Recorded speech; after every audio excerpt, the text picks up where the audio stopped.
வணக்கம். பரபரப்பு மீடியாவின் செய்திகளிற்காக நான் ஹரிணி. உக்ரைனில் ரஷ்யா தொடங்கிய போரின் எதிர்காலம், உக்ரைனின் அரிதான கனிமங்களை அமெரிக்கா எடுப்பது பற்றிய ஒப்பந்தத்தில் ஓரளவு தங்கியுள்ளது. அந்த ஒப்பந்தம் நாளை வெள்ளிக்கிழமை செய்யப்படலாம் என்ற சூழ்நிலை காணப்படுகிறது. ஒப்பந்தம் செய்யப்பட்டால் போர் புரிய உக்ரைனுக்கு ஆதரவு கிடைக்கும். அதற்கு முன் உண்மையில் போரின் போக்கை முடிவு செய்யும் இந்த கனிமவள ஒப்பந்தம் ஏன் முக்கியம் என்று பார்க்கலாம். இதில் அமெரிக்க ஜனாதிபதி டிரம்புக்கு என்ன வேண்டும்? உக்ரைனுக்கு அமெரிக்கா வழங்கிய இராணுவ உதவிக்கான திருப்பி செலுத்தும் விதத்தில் கனிமங்களிலிருந்து வருவாயை விரும்புவதாக டிரம்ப் கூறுகிறார். அது வெளிப்படையாக சொல்லப்படும் காரணம். ஆனால் நிஜமான காரணம் அதுவல்ல. நிஜமான காரணம் வேறு ஒன்று. அது சீனாவுடன் தொடர்புடையது. அதை உக்ரைன் போரில் தீர்த்து கொள்ள பார்க்கிறார் டிரம்ப். டிரம்ப் போடும் கூச்சல் குழப்பம் நாடகம் எல்லாமே நிஜமான காரணத்தை மறைப்பதற்கு தான். அந்த விதத்தில் டிரம்ப் புத்திசாலிதான். சீனா டீலை புரிந்து கொள்ள வேண்டும் என்றால் முதலில் உக்ரைனில் உள்ள கனிமங்களுக்கு என்ன முக்கியத்துவம் என்று தெரிந்து கொள்ள வேண்டும். உக்ரைனின் தாராஸ் செவ்சென்ஸ்கோ தேசிய பல்கலைக்கழகத்தின் புவியியல் பிரிவின் இயக்குனர் செர்ஜி விஜ்வா ஒரு பேட்டியில் கூறிய போது, உக்ரைனின் புவியியல் தளம் கனடா மற்றும் தென்னாப்பிரிக்காவை போன்றே உள்ளது. கனடாவும் தென்னாப்பிரிக்காவும் விரிவான கனிம வளங்களை கொண்டுள்ளன. அதே கனிமங்கள் எங்களிடமும் உள்ளன. இப்போது உக்ரைனில் இயங்கு நிலையில் உள்ள சுரங்கங்கள் இரும்பு, டைட்டானியம் மற்றும் சிர்கோனியம் ஆகியவற்றை கொண்டவை. மீதி கனிமங்கள் இன்னமும் தொடப்படாமல் தரையடியே உள்ளன. அவைதான் பெருமதிப்பு மிக்கவை. அவற்றை தோண்டி எடுக்க மிகப்பெரிய அளவில் முதலீடு தேவை என்பதால் அந்த சுரங்கங்கள் அமைக்கப்படவில்லை என்று தெரிவித்தார். உக்ரைனிய அரசாங்கத்தின் கடந்த ஆண்டு கனிம வளங்களின் வருவாய் $1.1 பில்லியன் இருந்தது. இது ஒப்பந்தத்திலிருந்து எடுக்க போவதாக டிரம்ப் கூறும் நூற்றுக்கணக்கான பில்லியன் டாலர்களை விட மிக மிக குறைவு. டிரம்ப் கூறும் அளவுக்கு பணத்தை எடுக்க வேண்டுமானால் பல பில்லியன் டாலர் செலவில் தரையடியே சுரங்கங்கள் வெட்டப்பட வேண்டும். அதற்கு உத்தேசமாக 3 முதல் 4 ஆண்டுகள் தேவை. இந்த கனிம ஒப்பந்தத்திற்கான டிரம்பின் உந்துதலுக்கு பின்னால் உள்ள ஒரு முக்கிய காரணம், மேம்பட்ட பாதுகாப்பு தொழில்நுட்பங்களுக்கு முக்கியமான ஆனால் உள்நாட்டில் எளிதில் கிடைக்காத காலியம் போன்ற அரிய கனிமங்களை அமெரிக்கா நம்பியிருப்பதுதான். காலியத்தின் முன்னணி சப்ளையரான சீனா வளத்தின் மீதான தனது கட்டுப்பாட்டை அமெரிக்காவுக்கு எதிரான ஆயுதமாக பயன்படுத்துகிறது. டிரம்ப் தமது முதலாவது ஆட்சி காலத்தில் சீன பெருங்கடல் மீது அமெரிக்க வரியை உயர்த்தினார். அதற்கு பதிலடி கொடுக்கும் விதத்தில் அமெரிக்காவுக்கு ஏற்றுமதி செய்யப்படும் அரிய கனிமங்களுக்கு சீனா ஏகப்பட்ட கட்டுப்பாடுகளை விதித்துள்ளது. ஏவுகணை அமைப்புகள், மின்னணுவியல் மற்றும் மின்சார வாகனங்கள் போன்ற இராணுவ தொழில்நுட்பத்திற்கு மற்ற கனிமங்கள் முக்கியமானவை.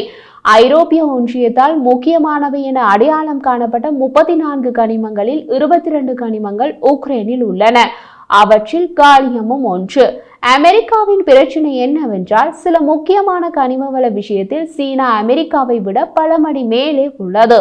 எனவே டிரம்ப் உக்ரைன் போருக்கான அமெரிக்க ஆதரவை முக்கியமான கனிமங்களில் மாற்று ஆதாரத்தை பெறுவதற்கான வாய்ப்பாக கருதுகிறார்.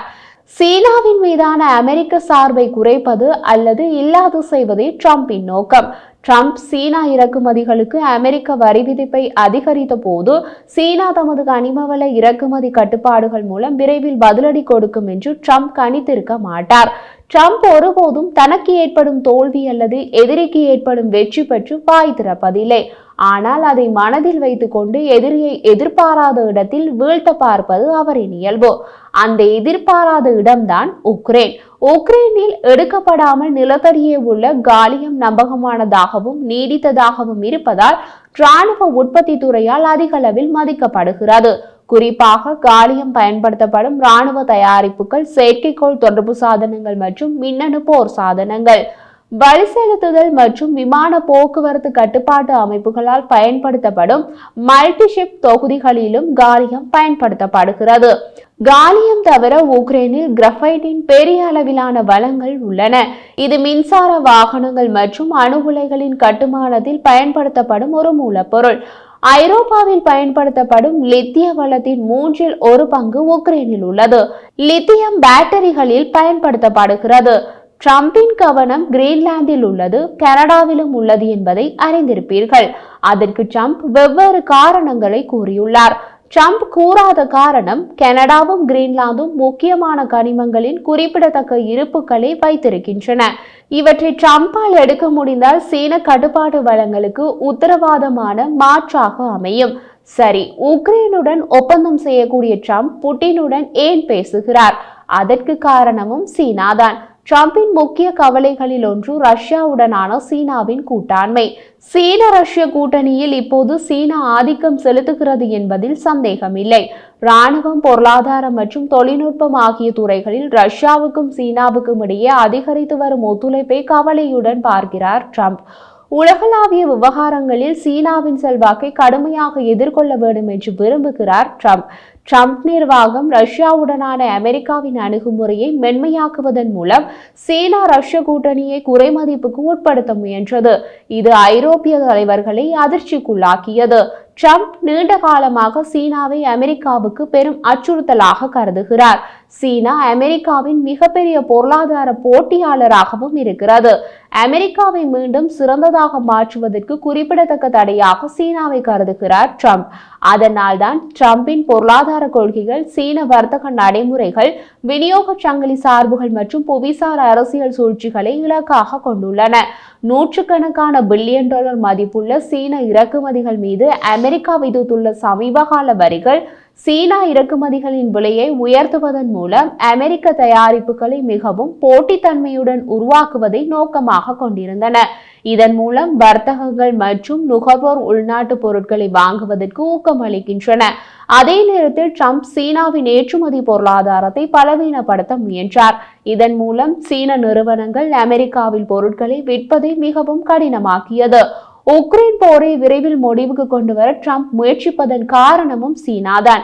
உக்ரைனில் போரை முடிவுக்கு கொண்டு வருவதன் மூலம் சீனாவின் வளர்ந்து வரும் செல்வாக்கை எதிர்கொள்வதற்கு ஐரோப்பிய நாடுகள் உக்ரைனில் பயன்படுத்தப்படும் நிதி மற்றும் வளங்களை திருப்பிவிட முடியும் என்று ட்ரம்ப் கூறுகிறார்.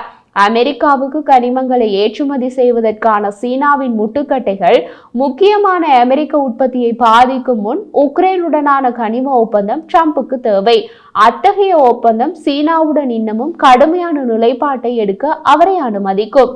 ஆனால் கிட்டத்தட்ட ஒரு தசாப்த காலமாக உக்ரைனின் கனிமங்கள் துறையில் நீண்டகால முதலீடு இல்லாததால் எந்த ஒரு அமெரிக்க முதலீட்டாளரும் எந்த வருமானத்தையும் பெறுவதற்கு பல ஆண்டுகள் ஆகும். ட்ரம்ப் தான் விரும்பிய ஒப்பந்தத்தை பெற்றாலும் உக்ரைனின் கனிமங்கள் அமெரிக்காவின் அனைத்து தேவைகளையும் நிறைவேற்றுவதற்கு அவர் நீண்ட காலம் காத்திருக்க வேண்டும்.